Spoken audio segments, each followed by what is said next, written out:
Today I'm going to show you how Box AI can help with due diligence analysis. I have a hub called Acme Due Diligence that contains various legal agreements and contracts related to a potential acquisition. Let's say I'm an M&A analyst and I need to quickly understand the financial risks associated with a change of control. Instead of manually reviewing dozens of documents, I'll simply ask Box AI, which agreements include change of control clauses and what are the associated risks?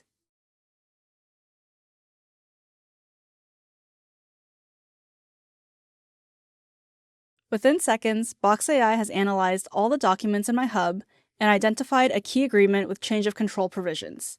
It even summarizes the associated risks, showing that a change of control could trigger simultaneous financial obligations for related parties. What could have taken hours of manual document review, Box AI completed in seconds, giving me a comprehensive risk summary with specific citations to the source documents. This is how Box AI transforms due diligence workflows.